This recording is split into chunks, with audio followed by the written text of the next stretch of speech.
In this tutorial, I ran a really aggressive land use scenario where I got rid of a bunch of suburban sprawl and I made it all go into walkable areas, and I added a lot of transit and things like that.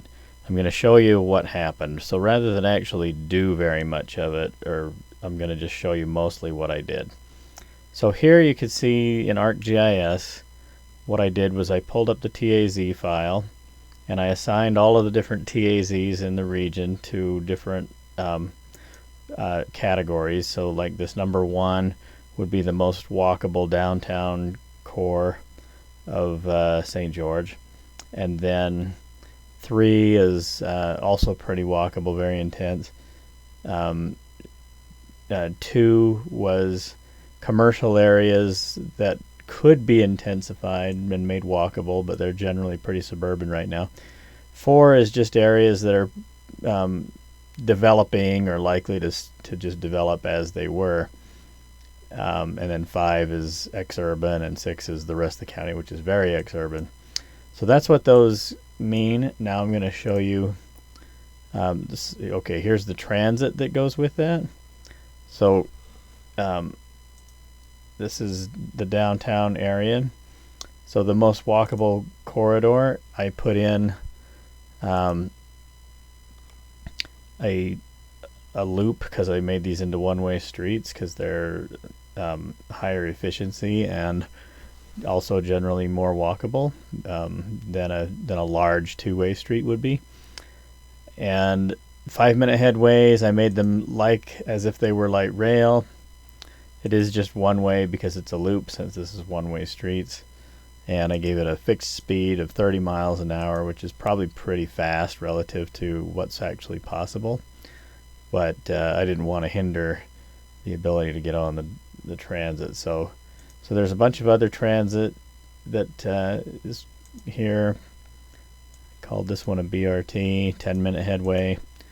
So I didn't give it a speed advantage though. But anyway, it was just kind of a quick and dirty. Now I'm going to show you what I did within the land use file. So this is what the land use file looks like. It's they're called SE_Washington, and then they have some year. And this is the total households, population, employment, all of this stuff by zone. So this is how it knows where people and jobs are. So then I had that, and then I brought in the regular 2050, also the 2050 long-range plan estimate. The next thing I did was I took that TAZ shapefile from ArcGIS, which I just showed, and I added the ring. Where did the ring go? Right here. So I called the field ring. So which ring around St. George is it? 1, 2, 3, 4, 5, or 6? And then I created these walkable factors. Well, actually, I'll show you right here. So here I said, here's the household factor and the job factor and the household size factor for each of the rings. So this is ring. And I said if it's ring number 1, or the downtown, I want 10 times as many households and population as was there in the 2050 file. And same with the 2. 2 is the walkable centers that are currently commercial. I want 10 times as much housing units there. 3, I said, no, just leave them the same. 4 and 5, so these are more of the exurban places. Draw them down. And the way I picked out 0.84, 0.95, the way I figured that out was I went to, well, first I did a VLOOKUP right here. I said VLOOKUP the factors and find out which factor goes with this thing. And then over here on Walkable 2050, I then said, all right, multiply the original 2050 by the factor, and then I did a pivot on the results and pivot table. So insert pivot table if you've never done that before. And by inserting a pivot table, I was able to say, okay, here's 2020 in each of those ring categories. here's 2050, and here's 2050 walkable. So I was aiming so that my 2050 walkable would be roughly the same total households and population and jobs as was in this one, because then you've got kind of an apples to apples comparison. And so what I would do is I'd say, all right, I'd look at this and say I had 65,000 households. What does it take to get to 165,000 households here? And then I'd just go to my household factor, change these up and these down until I got it to work out to the 165,000. And I did the same here with this and that and jobs. Jobs are a little more off, but I was like, I don't care. I'm just gonna, it's close enough for the thing that I'm trying to do. And so I'll leave this file available. It's called Create Walkable Land Use Scenario. You can search for that if you want to try to find this thing.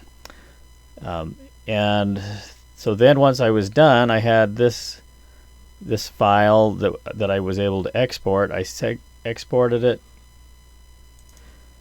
Okay, so under the inputs, I have the two SE data, and in SE data is this SE Washington from 2010 all the way to 2060 every single year. And then I had this modified land use, which is the directory under which I did all this work. So there's that file I was just in. So I exported it as walkable 2050 St. George, but then I tried to come over here and put that in here, and I realized it wouldn't take it, and I'll show you why it won't take it. The reason it won't take it is because when you're in here it says what is the demographic variable, and it just says demographic year. You're supposed to put in a year. So this then ties it back to the directory, which is right here. So it's hardwired in that you have to use the name SE_Washington, and then the year is how you choose which one of these to do. So I'm not a big fan of that type of construction. I would have preferred that over here they just said, don't tell me the year, just let me look up the file, and then I can pick which file name I want. That would have probably been preferable, I think, but that's not how they did it. So anyway, I didn't want to go figure out how to fix that. So what I did instead was I just went into here and I said, just call it 2051. It's really 2050, but I'm going to do it 2051 so that I remember that. And then when I come over into here, I just type in 2051 and I know it'll get the right file. Okay, another thing that I did was if you saw the previous frontage road scenario in the previous tutorial, I made a special copy of that 50 frontage road lane field and called it frontage road 2. And then I came into here to downtown, and let's see if I can get this. So I came into downtown and I made this way one-way westbound, this one-way eastbound. They're very big roads, 4 lanes each direction. But previously they were a 5-lane cross-section, so it's actually smaller in terms of number of overall lanes. I added a lot more of the actual grid streets because I wasn't sure with adding so many population in here. I thought it might get overly congested if I didn't show the actual streets that are all here. And so that's pretty much what I did. I added an interchange access right here, assuming a frontage road construction all the way through town. And that's mostly what I did for lanes. So then I created 2 siblings, one which was the 2050 frontage road scenario, then another one which was the same, but I made it walkable, so it has the frontage road scenario in it, but it also has a few more streets, and it has the demographic changes and the very aggressive transit. So now let's see what happened. Alright, so if I first wanted to see how did my transit do, did I get a lot of transit riders or not? So in here I go to mode choice, double click down into here, and over here it says combine trips and create mode share report. So the mode share report I'm interested in, and it's this thing called tripsummary.csv. So I just right click and open in Windows. So then it gave me this file, and I did the same thing for the walkable one, and I've resaved them as an Excel file, not a CSV anymore, but this was the format that it was in. And it shows how many home-based work trips there are in the 2050 file, home-based other, non-home-based, home-based college, all of these things. Total then is the one over here. And it says, all right, that's the regular 2050. So transit, daily transit, I have 2,800 in the default RTP, which has hardly any transit. So it's not very much transit at all. So I come over here now and see, okay, how does my transit perform? All right, so I have 98,000 trips on transit. I had 2,000 before, and I have 98,000 now. So crazy amount of transit increase. Let's see how that compared to the overall trips. So I have almost 2 million total trips. And then you can see that non-motorized is 15%, walk is about 14%, bike is 2%, and then motorized, which includes transit, is 84% of the rest. So now I go over here to motorized, and it says, okay, auto picks up 90%, school buses 3%, and transit gets 6.5%. That's really big. There's hardly any region out there that has that high of a transit share. New York, Chicago, some of those have quite a bit higher than that. But just regular suburban cities, they don't have anywhere close to this. So we've really done a lot of intense area. And this was just iteration 1. I was just taking a swag at it. So then here's the transit, how it breaks out. So local bus, 23%. And then you've got hardly any driving to local, 0.4%. And then here's light rail.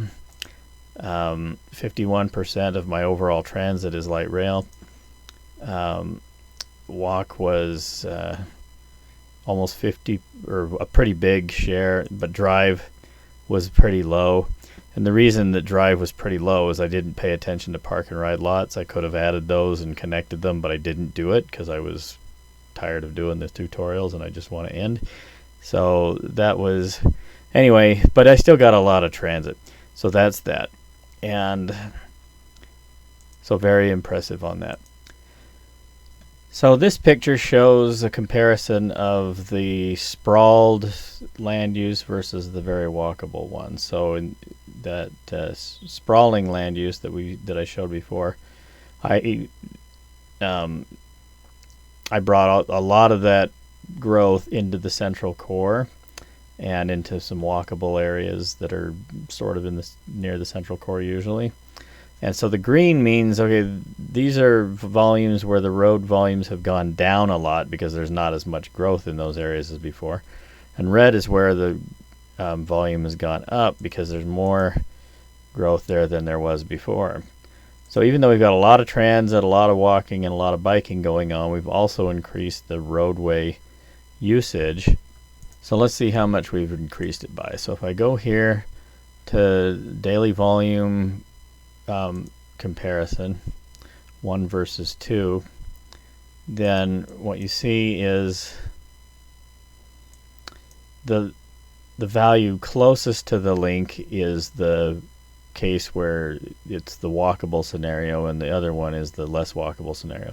So on this road I have 11,000 in the walkable scenario, and I only had 7,000 before. 4 versus 1. So all of these, generally these roads can handle traffic loads like that. It's a little busy, but it could handle it. It's also true that in an extreme like this, the model's not actually going to produce what would really happen, and there's a lot of other nuances of what you can do to make sure that the traffic doesn't get quite this high. It's probably going to go up. There's almost no doubt that it would go up, but does it have to go as high as it's showing? Maybe not. So then here is 31,000 afterwards, 17,000 before. So we've raised the volume quite a bit. Now this was 21,000 before on just half of the road. So I had, because it's comparing a one-way versus a two-way, which is a little hard to do. But probably this was double that on the two-way, so you could say, well, probably 42,000 then, and now I've got 51,000. But 51,000 is not actually a very hard volume to handle. It could probably handle it really easily on a one-way street that has 4 lanes. So it's actually kind of practical. The scale of growth that we did in here was 10 times what it had before, and yet it's still handling it, so that's pretty impressive. Alright, so let's see some of what happened over here. So this output network is LRP 2050, which is kind of a mistake, and I didn't notice that the first time. So when I ran this thing, I should have, let's see if I can find a spot. Should have given it a better name. No, it's not here. Where's the name?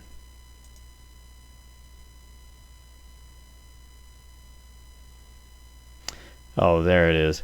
So scenario network name without the .NET. So it just says 2050. What I should have given it a name was FR walk or something like that. And it doesn't need the 20. So that's what I should have given the name as, so that when it produces it, it'll be easier to figure out. I'll just save it so that the next time it's run, it'll run like that. And close.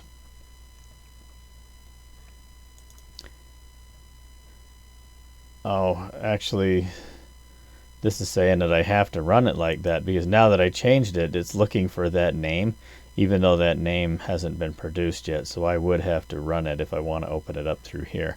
But I don't want to open it up through here because that'll take some time. So what I'll do is instead go to here and look for the place where it's at. It's not under 19. It's not under 2050 either.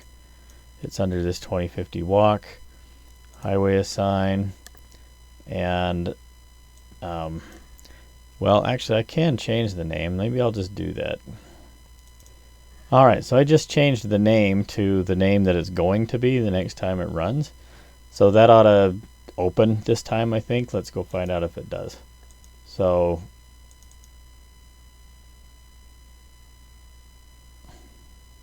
yep, it's opening because it found the file. So it's as if I had run it. Alright, there are some things that I want to compare now. So I'm going to compare them side by side. I have to hit this tab button. Okay, I'm going to tile horizontal, and then they're not synced, so I do need to sync them. And I don't know which ones they are. I'll just sync them all. And now they're synced. So on the left I can see the difference between before the land use changes and after, and on the right is the congestion level. So over here you can see that black means it's pretty congested, but it also has the volume, so 17,000. These are not crazy high volumes, they're just pretty high for local streets. And it turns out there's actually a more refined grid network of streets in here than this. So this is kind of a false image of what's actually going on. This would be distributed better, so this congestion is probably not real. It might be real at the actual interchange here. Like 40,000, that's a lot. 36,000, that's a lot. So some of this stuff would mean, yeah, you'd probably need some kind of a one-way frontage road system through here in order to support this. And then up here, 51 and 53, those are big volumes, but I think they're manageable. And then here you've got I-15, it says is really black, but it's not any more black than it was before, because you can see that up here it had 70 before and 70 after, so it's kind of the same problem as it had before. And over here it's a little bit busier than it was before, 24 versus 15. So on the whole, it's surprisingly good. Like, you could manage to move 10 times as many people into here. It wouldn't be a total disaster. It would be probably actually very, very good, and it would bring down regional VMT a lot. I don't have a very convenient way to see what the regional VMT difference is. I don't see a ready-made report like there has been in the past, but you can compute VMT and VHT or by looking at the daily volume and multiplying it by the distance, and then that gives you VMT by link, and then you just sum them all up in Excel or in GIS or something, and then you get VMT and VHT that way.